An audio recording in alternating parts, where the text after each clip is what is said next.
হ্যাঁ, আমার মেয়ে আমাকে বলছিল যে বাবা, আমরা যে এরকম করে কাপড় পরি, ওই মেয়েগুলো যে কাপড় পরে নাই, কি অ্যান্সার দিব আমি? তো বললাম যে আম্মু, আসলে তাদের তাদের বাবা মা মনে হয় তাদেরকে এভাবে শিখায় নাই। আমরা যেমন তোমাদেরকে শিখাইছি, তাদের বাবা মা শিখায় নাই। ও মসজিদে যেতে খুব পছন্দ করে, তো মসজিদে যখনই যাই নিয়ে যান, আপনারাও নিয়ে যাবেন। আর আমাদের সমাজে তো মসজিদে নিয়ে গেলে ধমক দেয়, হ্যাঁ, ডিস্টার্ব হয়। আর টার্কির মতো জায়গায় দেখবেন, টার্কিতে মসজিদ ঢুকলে চকলেট দেয়, গিফট দেয়। নববীতেও, এখন নবী হারামেও ছেলেমেয়েরা দৌড়াদৌড়ি করে খেলে বেড়ায়, মানুষ নামাজ পড়ছে, কোনো সমস্যা নেই। নামাজ আমার এতই দুর্বল যে একটা বাচ্চার দৌড়াদৌড়িতে আমার নামাজ ছুটে যাবে? আশ্চর্য কথা। হাসান হোসেন রাদিয়াল্লাহু আনহু মসজিদে দৌড়াতেন, খেলতেন। রাসূল সাল্লাল্লাহু আলাইহি ওয়াসাল্লাম খুতবা থামিয়ে দিয়ে তাদেরকে কোলে নিয়ে এসে আবার খুতবা দিয়েছেন। সেজদা করতেন তিনি, পিঠের মধ্যে ইমাম হাসান, ইমাম হোসেন রাদিয়াল্লাহু আনহুম তারা উঠে বসতেন। তিনি সেজদা লম্বা করতেন যাতে তাদের ডিস্টার্ব না হয় খেলাধুলা। ছোটোবেলায় যে বাচ্চাগুলো হচ্ছে আমাদের সন্তান, ছেলে মেয়ে, তো মনে রাখবেন যে একটা বাচ্চা কিন্তু 24 মাস যখন তার বয়স হয়, 24 মাসে সে কিন্তু মোটামুটিভাবে 50টা শব্দ মনে রাখতে পারে। যখন তার বয়স 3 বছর হবে তখন কিন্তু মোটামুটি 200 শব্দ সে মনে রাখতে পারে। এভাবে যখন গ্র্যাজুয়ালি বাড়ে, আপনার বাচ্চার বয়স যখন 5 বছর হয়েছে, সে একই সাথে 2-3টা ভাষার শব্দ মনে রাখতে পারে। ঠিক আছে, 5 বছর বয়সে বা 6 বছর বয়সে একটা বাচ্চা কিন্তু প্রায় 1500 থেকে 2000, কোনো ক্ষেত্রে 2500 শব্দ পর্যন্ত তার মাথায় মেমোরাইজ করতে পারে ছোটবেলায়। এখন আমরা ওই সময়টাতে কি করছি? আমরা ওই সময় বাচ্চা কাচ্চাগুলোকে শেখাই হাট্টিমাটি ডিম শেখাই, ওই যে মাঠে পারে ডিম শেখাই, Jack and Jill, went up the hill, এগুলো শেখাই, হামফ্রি ডামফ্রি স্যাটার্ন ওয়াল, এগুলো শেখাই। এগুলো শিখে ওদের মাথারই যে কি বলবো, যে উর্বর যে একটা মস্তিষ্ক আমরা নষ্ট করে ফেলি। ইভেন মারা বাচ্চাদেরকে ঘুম পাড়ায়, হিন্দি সং বলে ঘুম পাড়াচ্ছে, হ্যাঁ, হয়তো যে খোকা ঘুমালো, পাড়া জুড়ালো, বর্গি এলো দেশে, এগুলো বলে ঘুম পাড়াচ্ছে। এখানে সূরা পড়ে আপনি ঘুম পাড়াতে পারতেন। আপনি এখানে কিন্তু কি বলবো, কোরআন তেলাওয়াত করতে করতে ঘুম পাড়াতে পারতেন, বা ইসলামিক যদি কিছু বলতেই হতো, ইসলামিক কোনো নাশিদ বলে ঘুম পাড়াতে পারতেন। সব জায়গায় লক্ষ্য করতে হবে বাচ্চার কানে আমি কি দিচ্ছি। বাচ্চা হয়তো বলতে পারছে না কথা, তখন কিন্তু বাচ্চা শুনতে পারে, বাচ্চা বুঝতে পারে। বাচ্চা আপনাকে দেখে, পরিচিত ফেস দেখে বাচ্চা হাসে কেন? কারণ সে বুঝতে পারে, সে চিনতে পারে যে হ্যাঁ, তিনি আমার কাছের কেউ। মাকে কেমন করে বাচ্চা চেনে? কিভাবে মায়ের গায়ের গন্ধে বাচ্চার কান্না থেমে যায়? এগুলো কি আল্লাহ পাকের আধ্যাত্মিকত্ব, মারিফত নয়, পরিচয় নয়? তো এগুলো খেয়াল রাখতে হবে। মায়েরা যখন বাচ্চাকে প্রতিপালন করবেন, ব্রেস্ট ফিডিংয়ের আগে বিসমিল্লাহ বলতে হবে। সে তো বিসমিল্লাহ বলতে পারছে না, আপনাকে বিসমিল্লাহ বলতে হবে। হ্যাঁ, তাকে ঘুম পাড়াবেন ইসলামিক শীতের মধ্য দিয়ে, অথবা সূরা তেলাওয়াতের মধ্য দিয়ে, কেরাতের মধ্য দিয়ে, সূরা ইখলাস পড়ে ঘুম পাড়াবেন।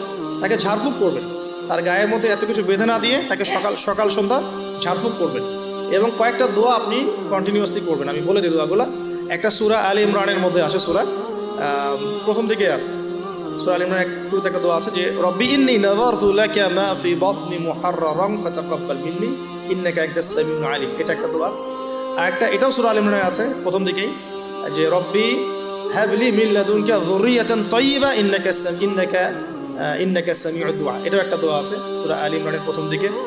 সূরা ফুরকানের 74 নম্বর আয়াতে একটা দোয়া আছে, রব্বানা হাব লানা মিন আজওয়াজিনা ওয়া যুররিয়াতিনা কুররাতা আ'ইউন ওয়াজআলনা লিল মুত্তাকিনা ইমামা। এগুলো আপনি করবেন। আর বাচ্চাকে কি করবেন? ইমাম হাসান এবং হুসাইন রাদিয়াল্লাহু আনহুমাকে রাসূল সাল্লাল্লাহু আলাইহি ওয়াসাল্লাম যা করতেন, ইমাম হাসান হুসাইন রাদিয়াল্লাহু আনহুমাকে নিয়ে আসলে রাসূল সাল্লাল্লাহু আলাইহি ওয়াসাল্লাম বলতেন যে উঈযুকুমা। দুজন ছিলেন, এই জন্য বলতেন উঈযুকুমা। যদি একজন হয় এবং সে যদি ছেলে বাচ্চা হয় তাহলে আপনি বলবেন উঈযুকা। আর যদি একজন মেয়ে বাচ্চা হয় তাহলে বলবেন উঈযুকি। বুঝতে পারছি? একজন মেয়ে বাচ্চা হলে উঈযুকি, একজন ছেলে হলে উঈযুকা, আর দুজন হলে বলবেন উঈযুকুমা।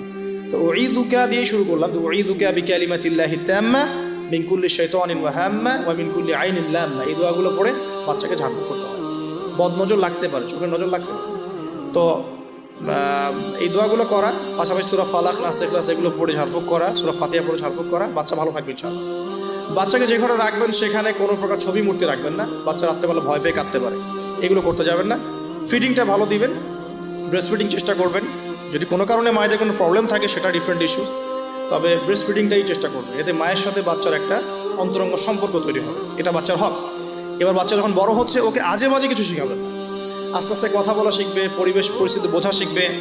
তাকে সময় দিবেন, এক নাম্বার তাকে সময় দিবেন, তার সাথে গল্প গুজব করবেন, তাকে নিয়ে ঘুরবেন, তার সাথে খেলবেন, হ্যাঁ, তাকে আনন্দ দিবেন।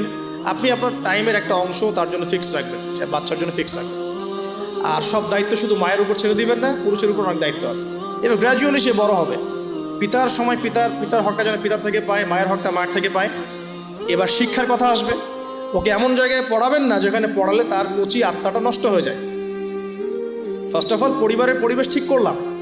এখন ওকে যদি বাইরে পাঠাচ্ছি, আমি বাইরে এখন কোথায় পাঠাচ্ছি? আমি তাকে বাইরে যদি এমন জায়গায় পাঠাই যেখানে গেলে তার কচি আত্মাটা নষ্ট হয়ে যাবে, সে সেক্সুয়াল হ্যারাসমেন্টের শিকার হবে, সে ফ্রি মিক্সিং শিখবে, সে হাম্পি ডাম্পি এসব শিখবে, অন ইসলামিক কালচার অভ্যস্ত হবে।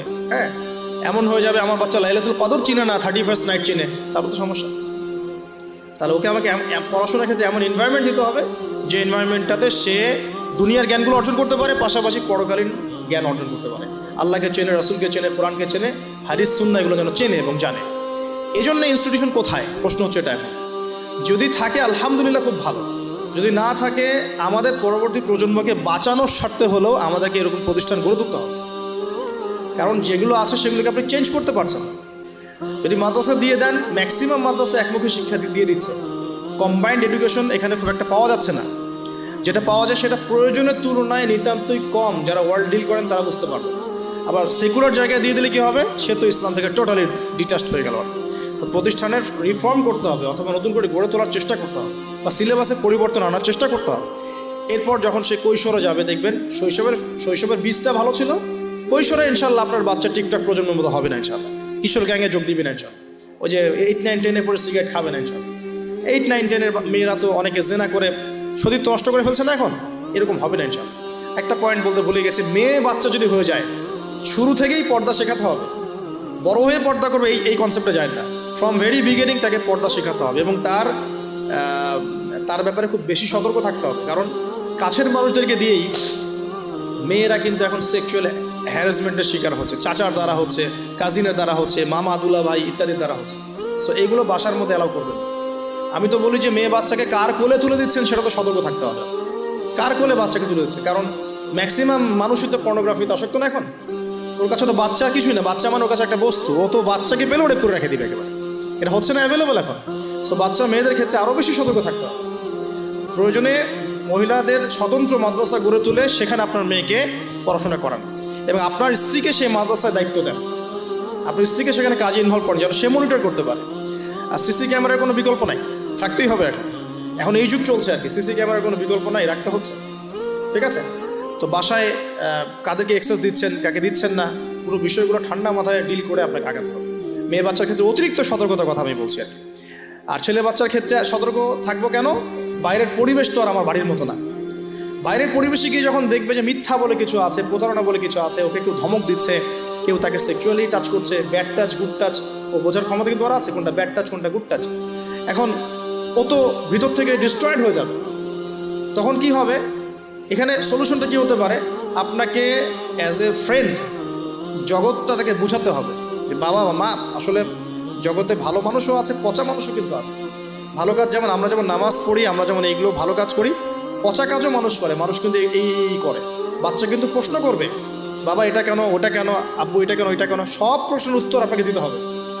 সব প্রশ্নের উত্তর দেওয়ার মতো আপনার ধৈর্য থাকতে হবে। কারণ আপনার ডিউটিটা কিন্তু বাইরে শেষ না, জব সেক্টরে ডিউটি শেষ না। বাসায় ঢুকবেন, ডিউটি শুরু হবে। বাসায় ঢোকার পর ডিউটি শুরু হবে। মেয়ে প্রশ্ন করবে, মেয়েকে নিয়ে ঘুরবেন, কথা বলবেন, তাকে জগৎ চিনাবেন।